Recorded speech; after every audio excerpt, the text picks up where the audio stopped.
बिस्मिल्लाहिर्रहमानिर्रहीम। अस्सलातु वस्सलामु अलैका या सय्यदी या रसूल अल्लाह व अला आलिका व सहाबिका या हबीबल्लाह। अस्सलामु अलैकुम व रहमतुल्लाहि व बरकातुहू। मैं हूँ आपका मियाँ जी। आज काफ़ी दिन के बाद, मेरे ख्याल में 15-16 दिन हो गए हैं, मेरी वीडियो काफ़ी दिन के बाद आ रही है। मेरी कुछ तबीयत ठीक नहीं थी जिसकी वजह से ये बहुत ज़्यादा नागा हुआ है। आप लोग दुआ करें मेरी सेहत के लिए। अल्लाह रब्बुल आलमीन अ, आपकी दुआओं से अल्लाह ताला मुझे सेहत दे, और इंशाअल्लाह ताला आपका और मेरा जो सिलसिला है वीडियो का, ये रोज़ाना नहीं तो चलो एक दिन छोड़ के एक दिन जो है सिलसिला हमारा रहेगा। आज हम बात करेंगे सूरत जिन के ऊपर, कि सूरत जिन जो है वो किन मकासद के लिए और क्यों इस्तेमाल करनी चाहिए। क्या उससे रुज्जत होती है? क्या उससे डर आता है? क्या उसको पढ़ने से एक आम आदमी जब उसको पढ़ेगा तो क्या उसमें से कोई जिन निकल आएगा? क्या वो कोई कोई अलादीन का चिराग है जिसको रगड़ने से और 1-2 मरतबा पढ़ने से कमरे की लाइटें बंद होना शुरू हो जाएँगी और जिन साहब जो है वो आपके सामने हाज़िर हो जाएगा। इन तमाम बातों के ऊपर जो है हम गुफ्तगू करेंगे, और ये जो अल्फाज़ हैं इनको एक अमली जिस्म बनाने की कोशिश करेंगे कि जिसको आप देख भी सकें, समझ भी सकें, और आपको पता चले कि सूरत जिन से आखिर उसकी जो तासीर है, उससे हम क्या काम ले सकते हैं। और दुनिया के अंदर, या मैं ये बोलूँगा तो गलत नहीं होगा कि हम जैसे आमलीन की जो एक बनाई हुई दुनिया है, उसके अंदर सूरत जिन को किस तरह से हमने लोगों के सामने पेश किया है कि लोग इससे डर के रहते हैं, और एक आम ख़्याल किया जाता है कि किसी भी आमल के पास जाते हैं तो वो कहते हैं कि हम कोई जिन्नाती वज़ीफ़ा आपके पीछे करेंगे, तो उस जिन्नाती वज़ीफ़े की हकीकत क्या है? सबसे पहली बात तो ये है कि सूरत जिन वो किस काम आती है? देखिए, सूरत जिन जो है, इस चीज़ को समझने की बात है कि सूरत जिन सिर्फ़ और सिर्फ़ बंदिश के काम के लिए एक बेहतर तौर पर उसको चलाया जा सकता है। बंदिश के काम के लिए, किसी भी किस्म की कोई बंदिश हो, उसके लिए आप सूरज जिन को इस्तेमाल कर सकते हैं, एक बात। दूसरी बात ये है कि बहुत सारे आमीन कहते हैं जी कि सूरज जिन से काले जादू का इलाज किया जाता है, ये बात गलत है। सूरज जिन से काले इल्म का इलाज नहीं किया जाता, ना काले इल्म का इलाज होता है। ठीक है? ये एक कड़वी बात है, ये ना कोई बताना चाहता है। मेरे ख़्याल में जो लोग ये बात करते हैं ना, असल में मसला बताऊँ क्या है हमारे माशरे में? हमारे माशरे में मसला ये है कि हम जिन, भूत, परी और मोकल, ये 4 नाम ऐसे हैं जो बड़े फ़ेमस हैं। इन चारों नामों में से जो ज़्यादा फ़ेमस नाम है ना, वो है जी मोकल और जिन का। जब तक ये कोई आमल नाम ना ले, तो अगर आम आदमी समझता है जी कि बस यहाँ तक की दुनिया महदूद है, जिन है जी, मोकल है जी, भूत-प्रेत है जी, परी है, बस। ठीक है? जब तक ये नाम ना लें तो पैसे आप लोग भी नहीं निकालते। ठीक है? अब देखा जाए तो समझने वाली बात जो है ना वो ये है कि अगर सूरत जिन सिर्फ़ बंदिश का काम करती है और काले इल्म का इलाज नहीं करती, तो ये बात हकीकत है कि सूरज जिन से आप काले इल्म का इलाज अगर करेंगे तो वो मुमकिन नहीं है, काला इल्म नहीं ये तोड़ती। बकाया आप कुरान मजीद की हर सूरत, हर आयत को पकड़ लें, ठीक है? अल्हम्दुलिल्लाह वो काले इल्म का इलाज करती भी है, काला इल्म तोड़ती भी है, ठीक है? मुकम्मल तौर पे इलाज होता है, ठीक है? लेकिन सूरज जिन एक बहुत जो है जिन्नाती ताकत है, सूरज जिन की तासीर ऐसी है कि वो काले इल्म की तासीर को, काले इल्म की शैतानियत को वो नहीं तोड़ती, ठीक है? उसके आगे जो है वो इसके जो असरात हैं वो नहीं चलते, ठीक है? हाँ, बंदिश के काम के लिए ये एक बेहतरीन चीज़ है, इसको बंदिश मैं ये समझता हूँ कि लोग हरूफ़े स्वामत की तरफ भागते हैं, तो उनको चाहिए कि वो सूरत जिन की एक मर्तबा ज़कात दे दें, ठीक है? और सूरत जिन से वो बंदिश के काम करें, बेहतरीन काम होता है, ठीक है? सूरत जिन जो है वो 2 से 3 दिन में किसी भी किस्म की कोई बंदिश हो उसको कर देती है। मैं इसकी आपको बिमा इजाज़त के साथ इसको किस तरह से बंदिश में इस्तेमाल करना चाहिए, वैसे तो तरीक़ाकार बहुत ज़्यादा है, इसको बंदिश में इस्तेमाल करने के। लेकिन मैं आपको इसमें से 2 तरीके ऐसे बताऊँगा कि जिसको इस्तेमाल करने से आप जायज़, नाजायज़ नहीं। एक तो यहाँ पे ये एक मसला है ना कि लोग वीडियो देख लेते हैं और समझते हैं कि बस हमारे हाथ में हथियार आ गया है और हमने इसको हर जगह पे जो है ना चलाना है, ऐसी बात नहीं होती।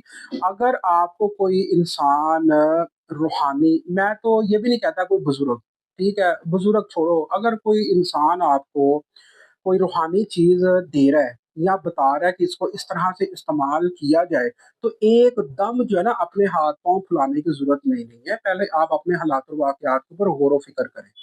देखिए, जब कोई इंसान आपको ये बात बोलता है कि इसको नेक मकासद के लिए इस्तेमाल करना चाहिए या इसको आप बुराई के खिलाफ इसको इस्तेमाल करें, ठीक है? तो ज़रूरी नहीं होता कि आपका हर जो मकसद है वो बुराई से खाली हो या जो आपका मकसद है वो जायज़ हो। पहले अपनी इस्लाह करें, अपने मसले के ऊपर 2-4 मरतबा गौर-व-फ़िक्र करें, क्या ये उसके ऊपर बंदिश करने वाली है या नहीं? क्योंकि अगर आप किसी गलत मकासद के लिए सूरज जिन को इस्तेमाल करेंगे, तो ये एक हकीकत है कि सूरज जिन के असरात जो हैं, एक तो वो बाहर नहीं आएँगे, क्योंकि हमारी तरफ से ये इजाज़त नहीं है कि ये सिर्फ़ और सिर्फ़ नेक मकासद और जायज़ मकासद के लिए आप इसको इस्तेमाल कर सकते हैं, ठीक है? अब कहाँ पे इस्तेमाल करना चाहिए, वो मैं आपको बता देता हूँ। अब जायज़ मकासद क्या है, एक लड़के का मुझे फ़ोन आता है और देखो कितने कुमेलियाँ डालते हैं, इनको शर्म नहीं आती बच्चों को। एक बच्चे का मुझे फ़ोन आता है, वो कहता है जी कि मैंने लड़की से शादी करनी है, ना लड़की के घरवाले मानते हैं, ना लड़की का बाप मानता है, ना लड़की का भाई मानता है, ना मेरे माँ-बाप मानते हैं, सिर्फ़ लड़की मानती है और लड़की रो रही है। तो जनाब आप कुछ ऐसा कर दें कि दोनों घरवाले राज़ी हो जाएँ। पहली बात तो ये है कि ये हराम है। ठीक है। दूसरी बात ये है कि तुम्हारे अंदर खुद की कोई इज़्ज़त है या नहीं?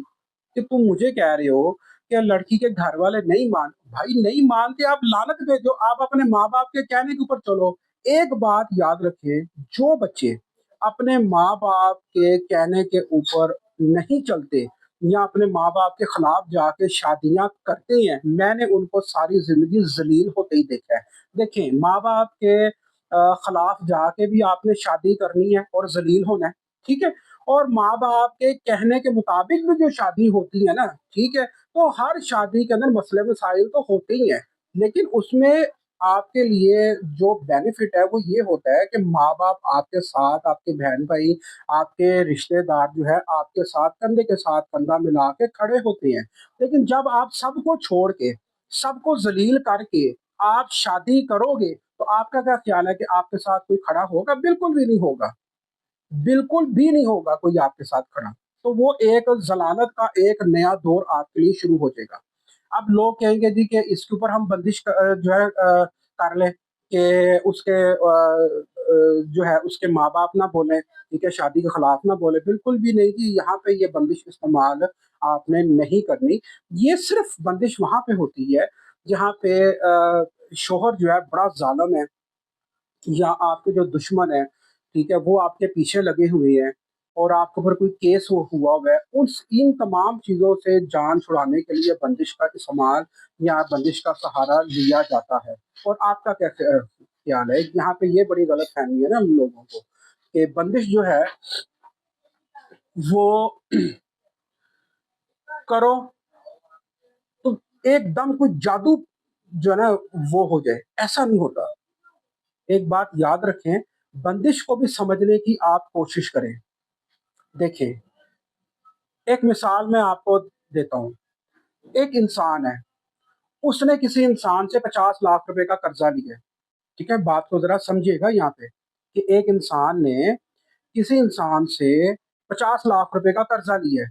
अब वो आपको बार-बार टीज़ कर रहा है कि मुझे मेरे पैसे वापस करो, मुझे मेरे पैसे वापस करो, और जिसने कर्ज़ा लिया है उसका पूरा ईमान है कि मैंने ये कर्ज़ा वापस करना है, मगर उसके हालात ऐसे नहीं हैं कि वो उसको कर्ज़ा एकदम से दे सके, उसको 6 महीने, उसको 3 महीने चाहिए।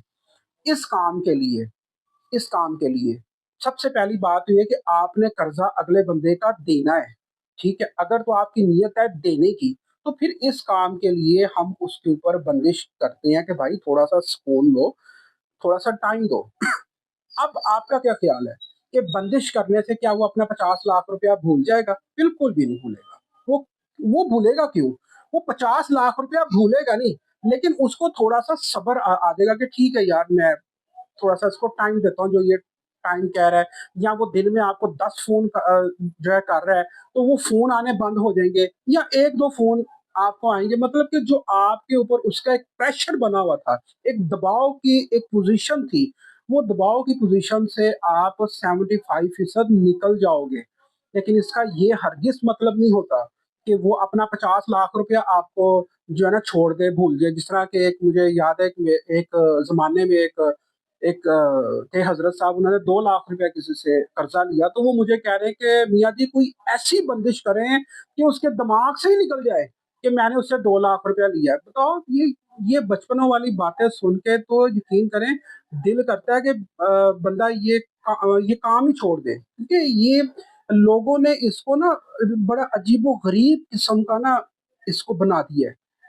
तो यहाँ पे थोड़ा-सा बात को समझने की आप कोशिश करें। उसके बाद लोगों के दिल में एक ये बड़ा वहम होता है कि सूरत जिन पढ़ने से आमलीन जो कहते हैं कि सूरत जिन ज़्यादा नहीं पढ़नी पढ़नी चाहिए। ये बात गलत है, ठीक है? उन बेवकूफ़ों को मेरे ख़्याल में खुद भी उन्होंने सूरत जिन पढ़ी नहीं होगी। उन लोगों को क्या पता सूरत जिन हो या सूरत यासीन हो। पहली चीज़ तो ये है कि आप ये डिसाइड करें कि क्या ये कुरान का हिस्सा है सूरत जिन?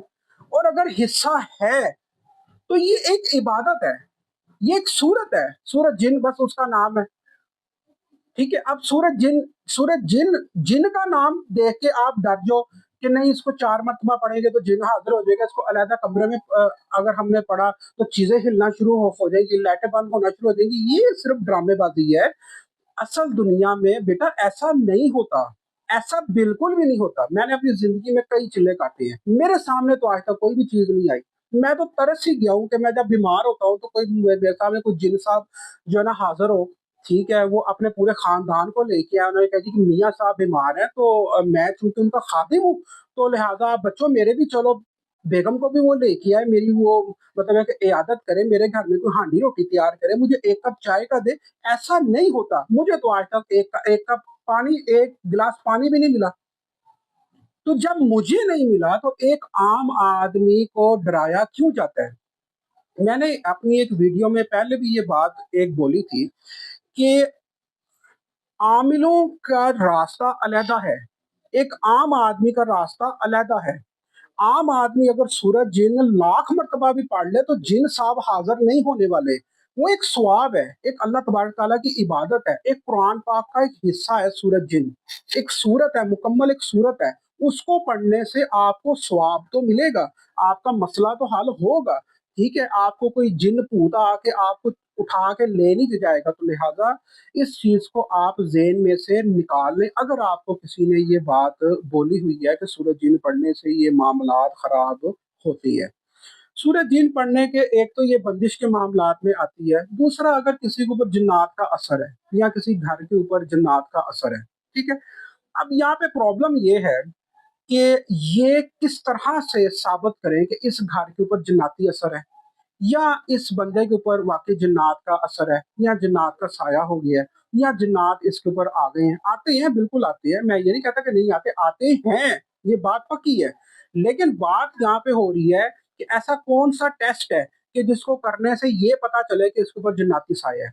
यहाँ पे तो आप किसी भी बाबे साहब के पास चले जाएँ, वो शहज़ादा ऐसा ज़बरदस्त किस्म का बादशाह बंदा है कि उसके पास आप चले जाएँ, ठीक है? उसने सीधा कहना है, "इधर तो जिंदा साया हैगा है, इधर तो भूत दा साया हैगा है, इसको परी का साया है।" मुझे समझ नहीं आती, ऐसा कौन-सा इस्तिखारा है जो उनको ये बता देता है कि इसके ऊपर जिन का साया है।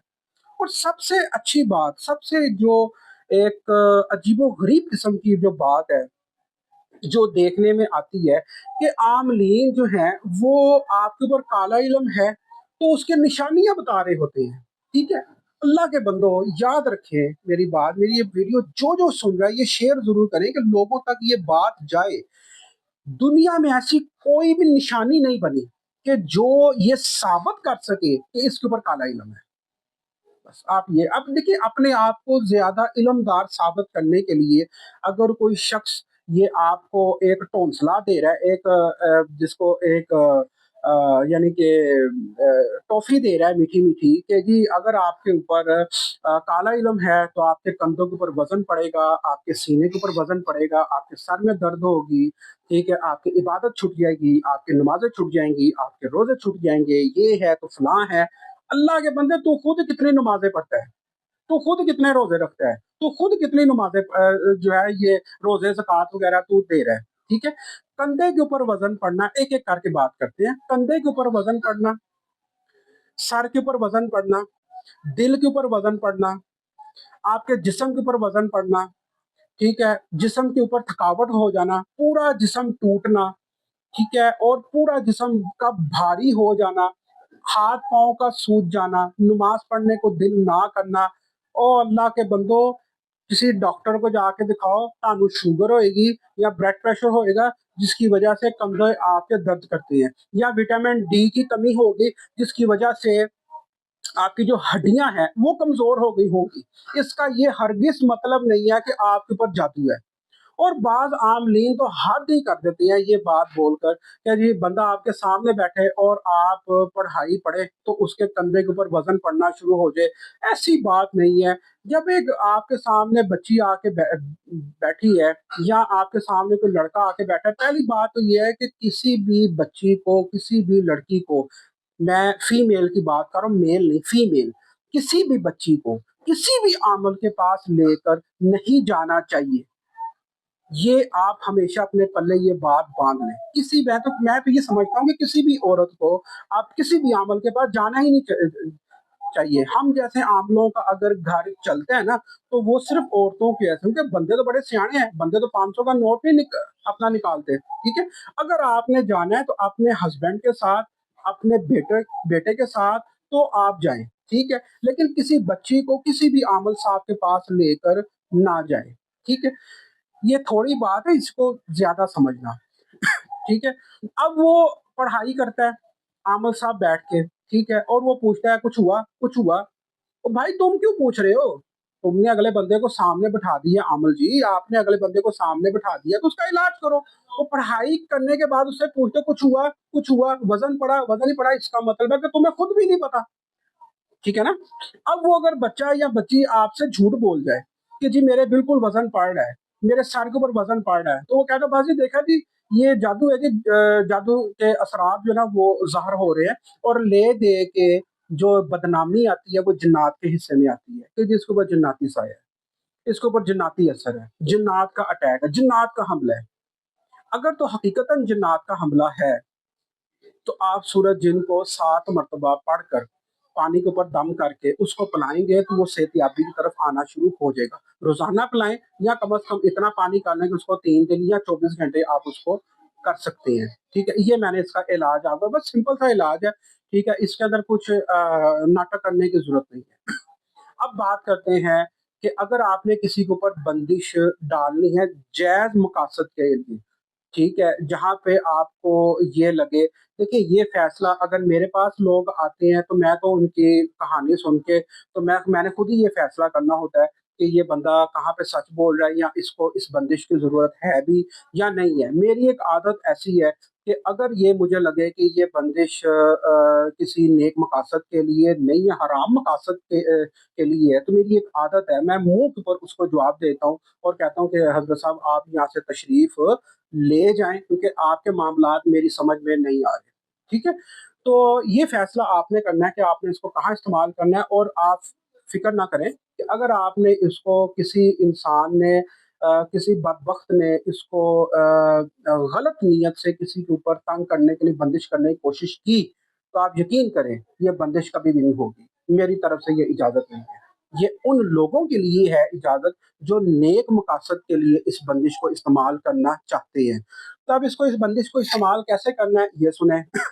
جس انسان کے اوپر آپ نے بندش کرنی ہے اس کا نام اور اس کی والدہ محترمہ کا نام، ان کے حروف آپ گن لیں کتنے حروف بنتے ہیں، ٹھیک ہے۔ جس طرح محمد ہے، محمد میں 4 حروف ہیں، آگے بلال آتا ہے، بلال میں بھی 4 ہیں حروف، تو محمد کے 4 اور بلال کے 4 8 ہو گئے۔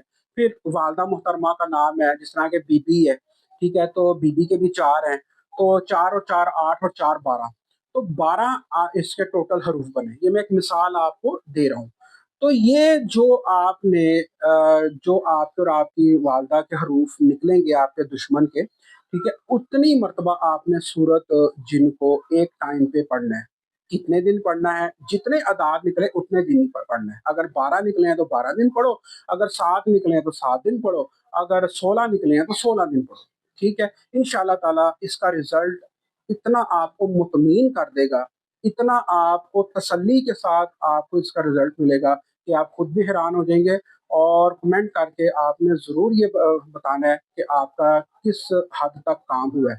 इसमें कभी-कभी ऐसा भी होता है कि 100/100 काम नहीं भी होता, 50% फ़र्क पड़ता है, तो फिर आपने ऐसा करना है कि 1 दिन का वक़्फ़ा दे के दोबारा फिर आपने स्टार्ट कर लेना है। मिसाल के तौर पे अगर आपने 12 दिन इसको पढ़ा है, तो 13वां दिन आपने इसको देना है, गैप देना है, और 14वें दिन आपने इसको दोबारा शुरू कर देना है 12 दिन के लिए, ठीक है? इंशाअल्लाह 1 से 2 मर्तबा पढ़ेंगे तो बहुत ही तसल्लीकुन जो आपको जो इसका रिज़ल्ट है वो मिलेगा। याद रखें, सूरत जिन हर काम नहीं करती, जिन्नाती लेवल के ऊपर हर काम नहीं किए जाते। इस चीज़ को समझने की कोशिश करें और ऐसे आमलों से बचें जो ये कहते हैं कि ज़्यादा पढ़ने से रुज्जत हो जाएगी, रूह और जिस्म की जंग हो जाएगी, और रब के बंदे, रूह और जिस्म की जंग तुम बाद में लेके बैठे हुए हो।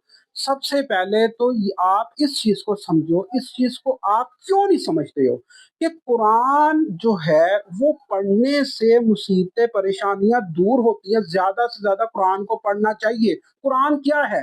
कुरान अल्हम्दुलिल्लाह रब्बिल आलमीन अर्रहमानिर रहीम मालिक यौमिद्दीन इय्याका नअबुदु व इय्याका नस्तईन इहदिनस सिरातल मुस्तकीम सिरातल लज़ीना अनअमता अलैहिम गैरिल मग़दूबि अलैहिम वलद्दालिन। आमीन। सूरत फातिहा भी कुरान है। अगर आप सूरत फातिहा ही सिर्फ पढ़ते हो ना, तो वो भी कुरान है। तो अगर आप कुरान को ज्यादा से ज्यादा पढ़ो तो आपका क्या ख्याल है कि हु आ करके कोई चीख मारता हुआ कोई आपके सामने मखलूक हाजिर हो जाएगी और वो आपको उठा के ले जाएगी? याद रखें, ये जो हाजिरी वाले सिस्टम होते हैं या डराने वाले सिस्टम होते हैं, ये सिर्फ आमलों के लिए होते हैं। आमलों के लिए ही क्यों होते हैं? एक बंदे ने मुझसे सवाल किया जी कि आमलों के लिए क्यों होते हैं, हमारे लिए क्यों नहीं है? तो भाई, आमल उन शराइतों को पूरी करता है जिससे वो हाजिरी मुमकिन हो या थोड़ा बहुत डर मुमकिन हो। उन शराइतों को पूरी करता है क्योंकि वो पंगा लेता है। पंगा क्या लेता है जी? मैंने सूरत जिन को हासिल करना है, मैंने जिन्नात को हासिल करना है, या मैंने जिन्नाती तासीर को हासिल करना है, तो ये तो पंगा ही है ना। ठीक है, जो जैसा कि मैंने पंगा लिया, ठीक है। तो जब आप चिल्ला काटते हो, ठीक है, तो उसके असूल कुछ और है। वो दुनियाई असूल कुछ और है, वो रूहानी दुनिया है। वो चिल्ले की रूहानी दुनिया है जिसके अंदर आप एंटर होते हो, उसके असूल कुछ और है। एक आम आदमी, उसको क्या लगे जो है चिल्ले से, उसको क्या लगे जिनकी हाजिरी से? वो बेचारे को तो आपने 2-4 मरतबा पढ़ने के लिए देना है या 10 मरतबा उसको पढ़ने के लिए देना है, उसने पढ़ाई करनी और बात खत्म। तो बात सिर्फ ये है कि हर चीज़ का असूल होता है, हर चीज़ की शराइतें होती हैं। आम आदमी उन टोटल शराइतों में से एक भी शर्त पूरी नहीं करता जो अमल करता है। तो लिहाज़ा आपको डरने की, घबराने की ज़रूरत ही नहीं है। ठीक है? याद रखें, अगर आपने पाकिस्तान से निकलना है, आपने फ्लाई करना है, तो आपको एयरपोर्ट जाना पड़ेगा, ये शर्त है। ठीक है? बात यहाँ पे समझ आ रही है? अगर आप एयरपोर्ट के अंदर नहीं गए हैं, जहाज़ में नहीं बैठे हैं, तो आप फ्लाई नहीं किया है, तो आप आम आदमी हैं। आप पाकिस्तान के अंदर हैं, तो आप एक आम आदमी हैं। आप घूम फिर सकते हैं, आप पाकिस्तान की जगह-जगह पे जा सकते हैं। लेकिन अगर एक ऐसा शख्स है कि उसने पाकिस्तान से बाहर जाना है, तो उसने ये तमाम शराइतें पूरी करनी है। उसको वीज़ा भी चाहिए, उसको टिकट भी चाहिए, उसने एयरपोर्ट भी जाना है, उसने अपना सामान भी लेके जाना है, ठीक है? और उसका वो तमाम प्रोसीजर होगा जो बाहर के मुल्क जाने के लिए ज़रूरी होता है। इसको कहते हैं वो तमाम शर्तें पूरी करना, ठीक है? इसी तरह आमल बनने के लिए भी वो तमाम शर्तें पूरी करनी पड़ती हैं अगर उसने आमल बनना है। तो एक आम आदमी है तो आमल बनना नहीं होता, उसको तो अपनी सिर्फ़ ज़रूरत के हल से मतलब होता है। तो लिहाज़ा किसी भी शख्स के ऊपर कहने के ऊपर कि ज़्यादा ना पढ़ो, रुज्जत हो जाएगी, आप मर जाओगे, ये हो जाएगा, वो हो जाएगा, या वो लानत भेजो, आप अपना करो, ठीक है? कुरान एक दुआ है, जो भी आप पढ़ते हो वो ये नीयत रख के पढ़ो कि ए रब्बुल आलमीन ये दुआ है, मैं दुआ पढ़ रहा हूँ तेरी बारगाह में, ए मेरे अल्लाह मेरी ये परेशानी को दूर फरमा। तो लिहाजा सूरत जिन से घबराने की, परेशान होने की, डरने की ज़रूरत नहीं है, ठीक है? इसको हव्वा ना बनाएँ, ये कुरान है और कुरान को आप पढ़ें, ये दुआ है। अगर आपको इस दुआ की ज़रूरत है, अगर आप परेशान हैं, किसी जायज़ मकसद के लिए आपने इसको इस्तेमाल करना है, तो मेरी तरफ से बड़े खुलूस नीयत के साथ आपको इजाज़त है कि आप इसको पढ़ें और इसको इस्तेमाल करें। और जाते-जाते मेरी सेहत के लिए ख़ुसूसी तौर पे आपने दुआ करनी है। पिछले दिनों मैं काफ़ी दिन हॉस्पिटल में रह के आया हूँ, जिसकी वजह से मैं वीडियो बना नहीं सका। एक आपके साथ एक अनदेखा प्यार है और ये प्यार हमेशा कायम रहे। मेरी ये दुआ है, मेरी वीडियो को ज़्यादा से ज़्यादा शेयर करें और लाइक करें, देखें, दूसरों तक ये ज़रूर पहुँचाएँ, क्योंकि मैंने अपनी ज़िंदगी का एक मिशन बनाया हुआ है कि मैंने मरते दम तक कुछ ऐसे राज़ जो रूहानी दुनिया में डराए जाते हैं, उनको मैं आप लोगों के सामने लेके आऊँ कि ऐसी कोई बात नहीं, ये मेरी ज़िंदगी का एक मिशन है, जो मेरी ज़िंदगी के साथ-साथ जारी है और मेरी ज़िंदगी के इख्तिताम पर ये ख़त्म होगा। मेरी दुआ है अल्लाह रब्बुल आलमीन हर मुसलमान को सेहत तंदुरुस्ती अता करे और आपकी जायज़ मकासद जो हैं वो पूरी हो। यहाँ पे कुछ लोग ये ज़रूर मुझसे पूछते हैं जी कि आपने फ़लाँ वीडियो के अंदर मुद्दत नहीं बताई वज़ीफ़े की। याद रखें, वज़ीफ़े की अगर मुद्दत ना बताई जाए तो इसका सीधा मतलब ये होता है कि पहलवान इसको उतनी देर तक पढ़ो जब तक आपका मसला हल नहीं हो जाता। रूहानियत की दुआ में एक चीज़ सबसे ख़ास तौर पे जो हमें चाहिए होती है, वो होती है सब्र, और सब्र आज की दुनिया में किसी के पास नहीं है। तो लिहाज़ा जो भी वज़ीफ़ा करें, सब्र के साथ करें और यकीन के साथ करें। अगर सब्र नहीं है, तो इतनी मशक्कत करने की ज़रूरत नहीं है। यकीन होना ज़रूरी है। इजाज़त दें। अस्सलामु अलैकुम व रहमतुल्लाहि व बरकातहू।